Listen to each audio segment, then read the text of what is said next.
How's it going, everyone, and welcome to episode 4 of my series Artifact Hunter, the series in which I will start with a fresh level 65 account that has no artifacts on it, one by one hunt them all down in New World, show you how I go about getting them, and how long it takes me to get each one. But first, please consider giving the video a like and subscribe to the channel, it helps out massively. Now, let's get into it. If you're here to see how I got certain artifacts, feel free to use the timestamps below to jump to specific ones, but if you're here to follow me through the entire Artifact Hunter journey, let's get started. Last time out, we hunted and acquired Grey Wizard's Hat, the Abyss, and Power Stone. If you missed that episode, links to it will be in the top right of this video and in the video description below. Go check that out if you want to see how long it took to acquire those artifacts. Since I acquired the Abyss last episode, I decided to change my whole build up on the account and go for a Firestaff Abyss build that I'm really enjoying so far. I've been slowly working towards unlocking all of the perks on the Abyss and getting used to the build again, but I love the survivability of it, and in the future, I hope to also get Blood Drinker to create a leeching build around it. For episode 4 though, I want to start things off with an artifact I can get from an open world boss, since I was feeling for an open world grind. I noticed in the recruitment chat, someone saying that they needed help with Toymaker, so I decided I'd go give them a hand, and knock out the musket artifact at the same time. So it was decided. I was after the musket artifact, the mechanic. This artifact comes with a unique perk, Extra Levers, which makes traps and sticky bombs cool down 20% faster, perfect for any of you musket players out there who like to use the trapper skill tree. Along with that, you'll also get the Accelerated Traps perk, which gives you plus 33% movement speed for 5 seconds after deploying a trap, and makes your trap now apply bleed for 16% of weapon damage for 5 seconds. And the Mending Sticky Bombs perk, which makes every hit of Sticky Bomb heal you for 32% of the damage done. These perks just make your trapper skills even more lethal. Plus, you get a 4th perk of your choosing as well. Overall, this is a really great musket that can be used for some really fun builds, but the only downside, I'd say, is it looks very underwhelming. For an artifact, I think it should be more flashy. Although I don't have any plans of using this artifact anytime soon, I still had to knock it off the list, so I started gathering a group and headed off to its drop location. To get the mechanic to drop, you need to kill the open world boss Toymaker Patha over on this platform in the Sairkor Orrery in the Elysian Wilds. If you teleport into the Bullseye Outpost, it's just a short run south to the boss. He is tricky though, so maybe throw up a camp near the monument. This guy is a level 70 boss that hits really hard, so unless you have a really good tank, you're gonna need a good amount of people.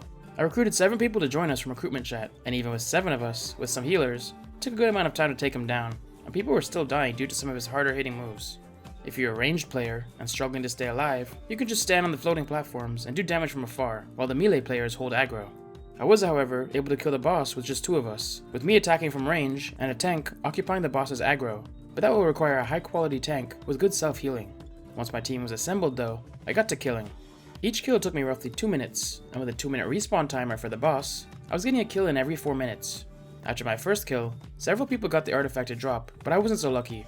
I was constantly posting a recruitment chat to see if anyone else wanted to join us, and we were pretty much having people leave the group as they got the artifact, at the same rate as we were having more people join the grind. Kill number 2 saw me go dry again, but we were starting to work better as a team, and less deaths were occurring. Kill number 3 ended up being the lucky one for me, as I'd get the mechanic to drop after 20 minutes of grinding. That's taking into account how long it took me to recruit the group to come join us as well. With the artifact successfully hunted, the mechanic becomes the 10th artifact on the account, with a total grind time of 5 hours and 32 minutes. It was time to say goodbye to my grinding group and go research what I wanted to hunt for next. While researching artifacts, I decided I wanted to start passively working on the Well of Fortune artifacts, Survivor's Coat, and Ghostly Touch, so I devised the plan. While continuing on working towards the rest of the artifacts on the list, I would also spend 5 Mystic Doubloons a week on a glittering gold key, which I would then use to open this elite chest just outside of the PvP zone on the PvP island to gain 500 Mystic Doubloons.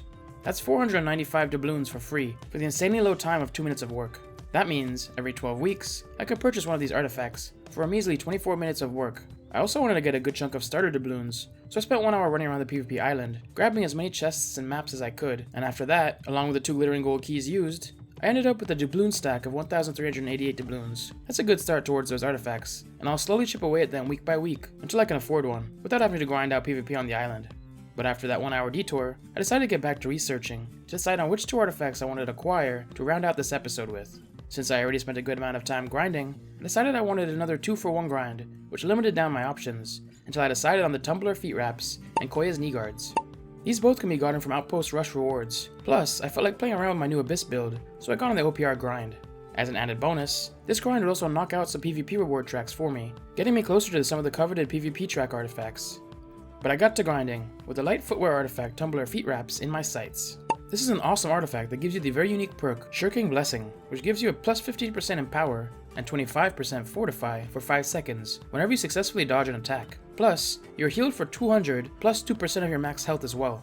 All of this on a 1-second cooldown to prevent crazy stacking, but it's still really amazing, especially if you're in a build that utilizes a lot of dodges to avoid damage. You can boost your outgoing damage and reduce your incoming damage, plus get a nice little heal every successful dodge you pull off. Along with this, you'll also get Refreshing and Physical Aversion, which are just solid all-around perks to have on any piece of armor, as well as a 4th perk of your choice. This is an amazing piece to have in your collection that'll just work for so many builds. Aesthetically though, it isn't the best looking artifact I've ever seen, but you could always throw a skin over it anyways. To get my hands on this piece though, I was going to need to grind out Outpost Rush matches, which used to be a bit of a pain back in the day, but now with cross-server OPR, I should be able to find matches in no time. Do note though, the artifacts drop when opening the Outpost Rush reward caches, not at the end of the match. Also, they only drop in the level 61 to 65 caches, so if you're going for this, make sure you're at least level 61 before you start this grind. I'm not the best at PvP, and if you aren't either, but still want to get the OPR artifacts, don't worry, you can still do this game mode and be very helpful to your team without even getting into the PvP action, and instead just PvEing. I made a guide a while back that goes over how to OPR as a PvE player that still holds up to this day, so I'll link that video, and if you wanted to check it out, you can see how I go about OPR when I don't feel like PvPing. Throughout my Outpost Rush grind though, on average, an OPR match took me 15 minutes to complete, and I would spend 2 minutes waiting in queues, so roughly every 17 minutes I was getting myself a chance at these artifacts to drop. I started off with an amazing game of OPR that was perfectly balanced and went right down to the wire, but unfortunately, I wasn't blessed with any artifact drops. After that great match, I was itching for more OPR, so I hopped right back in, and although this match wasn't as balanced as the one before, I got the Tumbler Feetwraps to drop, which more than made up for things. That checks them off the list as artifact number 11 after only 34 minutes of grinding out OPR matches. With the previous hour-long detour to the PvP island, that brings the total grind time up to 7 hours and 6 minutes. But I was having a blast with my new build in Outpost Rush, so I figured I might as well stay on the OPR grind and go for the light legwear artifact, Koya's knee guards. This is a very unique artifact that definitely has its places, but in other situations it's not great. It comes with a unique perk of reinforced kneecaps, which I believe is a homage to the arrow to the knee meme, but it makes it so the wearer receives 13% less damage from all incoming ranged attacks. If you constantly find yourself going face to face with ranged players and losing the battles, this might be an amazing piece for you. But if that's not the case, I think there's better armor artifacts to use, and you get your range damage reduction from other places. Along with this perk though, you also get Enchanted Ward and Physical Aversion, which are solid damage reducing perks, and a 4th perk of your choosing. When it comes to Transmog, although it's a pretty plain looking piece, because it's solid black pants, I could see uses for it for people who want that in their Transmog, but don't want to pay for black dye with Marks of Fortune. To get this artifact though, I was going to need to grind out more Outpost Rush matches. Do note though, the artifact drops when opening your Outpost Rush reward caches, not at the end of a match. Also, they only drop in the level 61 to 65 caches, so if you're going for this, make sure you're at least level 61 before you start the grind.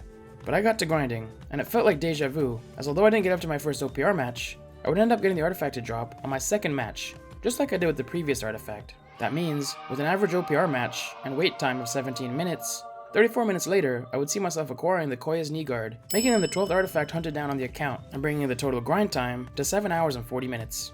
But with 3 new artifacts added to the collection, I decided to hang up my hat and call it a day. The collection is starting to fill out nicely, with 3 more artifacts being added today. I managed to knock out all the OPR artifacts for now, got myself the mechanic, and put into place a long-term plan to get my hands on those Wheel of Fortune artifacts as well. A solid day's work. But by the end of episode 4, we had another 3 artifacts to the collection, bringing the total to 12, with a decent grind time of 2 hours and 28 minutes put in today. That means, we end the episode off, sitting on a total grind time of 7 hours and 40 minutes. But let me know what artifacts you'd like to see me hunt for next. I would like some kind of jewelry to improve my build further, but I'm open to anything. Also, if you're enjoying this series so far, please consider giving the video a like and subscribing to the channel with notifications on, so be notified when the next episode goes live. But until next time, have a good one. Thanks for watching another video, and a massive shout out to all the channel members and patrons seen on screen now. Links on how to become one in the video description. If you'd like to watch the next episode of Artifact Hunter, if it's available, click on the video to the left. Or if you'd like to follow me on a cinematic lore journey to the main story quest in your world, click on the playlist to the right.